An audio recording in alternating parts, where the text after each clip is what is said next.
अवधूत चिंतन श्री गुरुदेव दत्त श्री स्वामी समर्थ. तुम्हा सर्वांचं माझ्या चॅनलमध्ये खूप खूप स्वागत करते आणि आज या नवीन व्हिडिओला सुरुवात करते.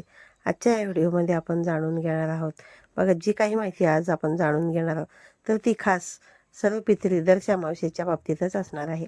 अमावस्या म्हटलं तर बघा, दर महिन्याला ही तिथी येतच असते, पण सर्व पितरी दरच्या अमावस्या ही फक्त आणि फक्त वर्षातून एकदाच येत असते. कारण पितृपक्षातील हा शेवटचा दिवस असतो आणि आपल्या पितरांना निरोप देण्याचा तो दिवस असतो. त्यामुळे आपल्या पितरांची सेवा करण्याचा आणि त्यांचा आशीर्वाद प्राप्त करून घेण्याचा हा दिवस खूप विशेष असा असतो. म्हणून बघा, पितरांच्या नावाने जर या दिवशी तुम्ही काही सेवा केला, उपाय केले, दानधर्म केले तर तुमचा जो पितृदोष आहे तर तो नक्कीच दूर होण्यासाठी तुम्हाला मदत होईल. आता बघा, त्यासाठी कुठले उपाय करायचे आहेत, कुठल्या सेवा करायच्या आहेत याबद्दलचा सविस्तर व्हिडिओ आपल्या चॅनलवरती आहे. तुम्ही पाहिला नसेल तर नक्की ते व्हिडिओ जाऊन पाहू शकता. बघा, आज या व्हिडिओमध्ये जे काही आपण उपाय जाणून घेणार ते फक्त आपल्या मुलांच्या प्रगतीसाठी काय उपाय करायचे आहेत आणि पतीच्या प्रगतीसाठी आपल्याला काय उपाय करायचे आहेत याबद्दलचीच माहिती जी आहे तर ती आपण आजच्या या व्हिडिओमध्ये जाणून घेणार आहोत. बघा, या व्हिडिओमध्ये मी तुम्हाला 2 उपाय सांगणार आहे.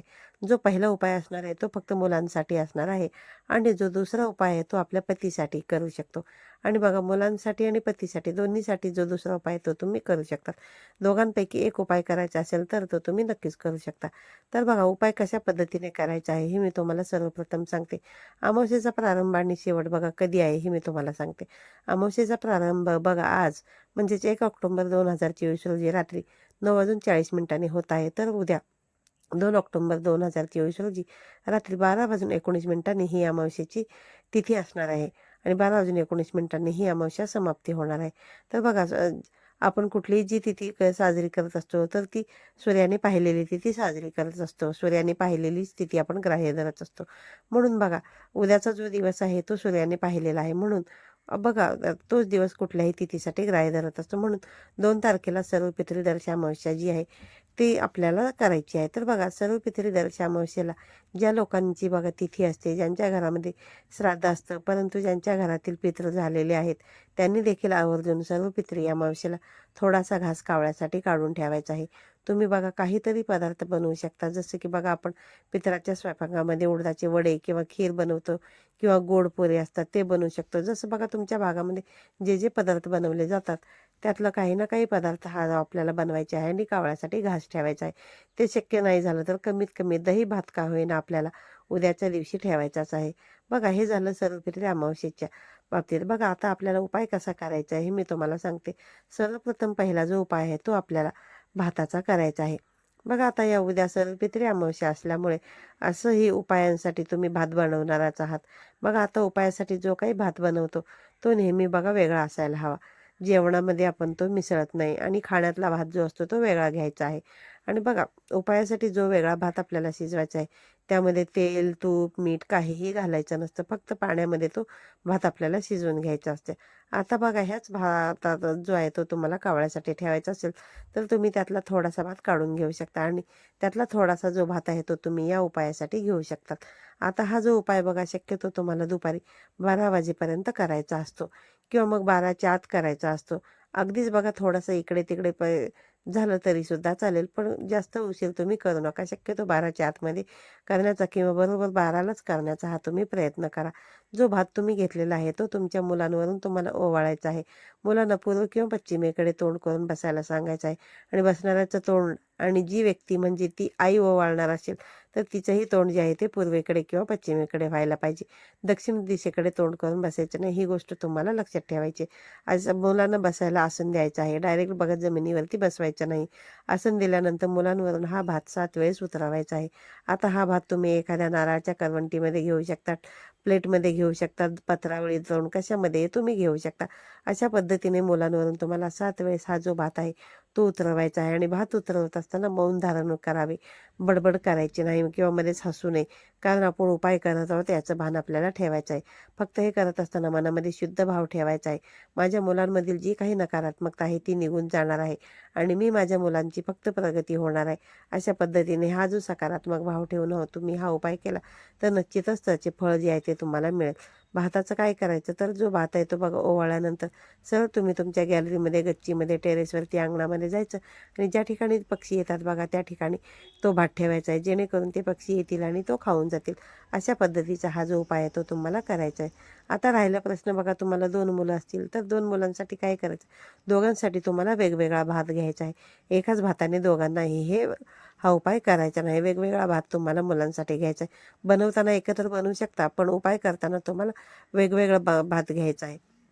बघा, अगदी थोडा छोटा चमचा भरून पोह्यांचा असतो तेवढा जरी भात घेऊन तुम्ही शिजवलात तरीसुद्धा चालू शकतं. किंवा मग वाटी असते, 2 मुलं असतील तर 2 वाटी किंवा 1 मोठी असं असं जे भात आहे ते घेऊन तुम्हाला ठेवायचं. असं जरी घेतलं तरीसुद्धा चालू शकतो. बघा, या ठिकाणी आपण मुलांसाठी उपाय करणार. बघा, बऱ्याच जणांचा प्रश्न असतो की मुलींसाठी करायचे की नाही. तर बघा, शब्दशः अर्थ घेऊ नका. मुलांसाठी आणि मुलींसाठी दोन्हीसाठी तुम्ही हे उपाय करू शकतात. मुलांचं वय बघा साधारणतः 1 वर्षापासून ते पुढे सर्व मुलांपर्यंत तुम्ही हा उपाय करू शकता. फक्त उपाय करताना हा जो उपाय आहे तो फक्त आईनेच करायचा आहे हे तुम्हाला लक्षात घ्यायचं आहे. बघा, तर तुमची मुलं जर बाहेरगावी शिकायला असतील तर तिकडे असतील तर मग त्यांनी जरी त्यांच्यासाठी हा उपाय केला तरीसुद्धा चालेल. फक्त उपाय जी करणारी आहे स्त्री तिच्या मनामध्ये बघा त्या मुलांविषयी तितकंच प्रेम असणं हे गरजेचं आहे, म्हणून हा उपाय करायचा. बघा, आता जी मुलं दुसरीकडे शिकायला आहेत, हॉस्टेलवरती आहेत, परदेशात आहेत, ते उपाय नाही करू शकत. तेव्हा मग ज्या वेळेस ते घरी येतील तेव्हा कुठल्याही अमावस्येला त्यांच्यासाठी हा जो उपाय आहे तो तुम्ही करू शकता. बघा, समजा जर ज्या मुलींसाठी हा आपण उपाय करत आहोत त्या मुलीला जर मासिक धर्म असेल आणि हा उपाय केला तर चालेल का? तर नाही बघा, मासिक धर्म असेल तर मग तुम्ही हा उपाय जो आहे तो करू शकत नाही. त्या मुलीसाठी तुम्ही हा उपाय करू नका. आणि तुम्हाला स्वतःला जरी मासिक धर्म असेल तरीसुद्धा हा उपाय तुम्हाला करता येणार नाही. मग तुमच्या घरामध्ये तुमची सासू किंवा आई असेल तर त्यांना तुम्ही हा उपाय करायला सांगू शकता. तर बघा, आईनेच हा उपाय करायचा आहे. पहिला उपाय जो आहे तर तो तुम्हाला मी सांगितला आहे.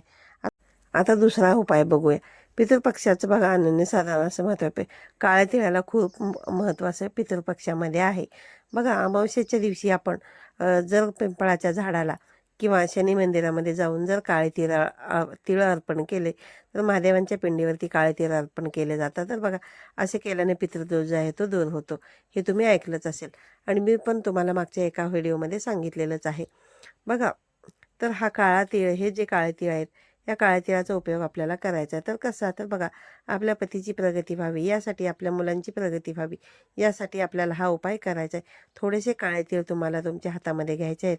जसं भात आपण मुलांवरून 7 वेळेस ओवाळलं तशाच पद्धतीने हे काळे तीळ तुम्हाला मुलांवरून आणि पतीवरून ओवाळायचे आहेत. तीळ घेताना दोघांसाठी वेगवेगळे घ्यायचे हे लक्षात ठेवा. ओवाळताना पद्धत तशीच ठेवायची. पूर्वेकडे किंवा पश्चिमेकडे तोंड करून बसवायचं आणि बसायला आसन द्यायचं. त्यानंतर हे काळे तीळ ओवाळायचे आहेत. आता हे ओवाळून झाल्यानंतर हे काळे तीळ काय करायचे तर बघा, आपल्या गॅलरीमध्ये, अंगणामध्ये, टेरेसवरती जाऊन दक्षिण दिशेकडे ते फेकून द्यायचे आहेत.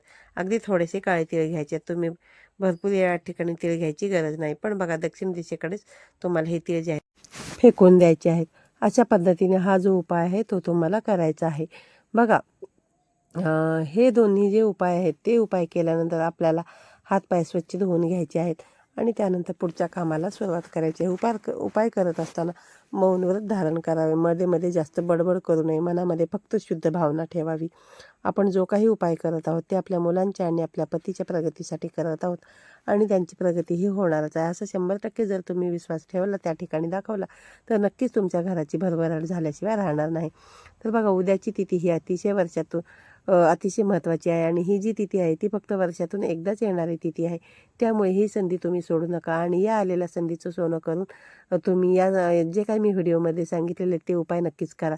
असेच बरेचसे उपाय बघा आपण या अगोदर पण शेअर केलेले आहेत. तुम्ही जर अजून पाहिले नसतील तर नक्कीच तुम्ही चॅनलवरती जाऊन पाहू शकता. पुन्हा भेटूया अशाच एका नवीन आणि माहितीपूर्ण व्हिडिओमध्ये. तोपर्यंत सर्वांना श्री स्वामी समर्थ.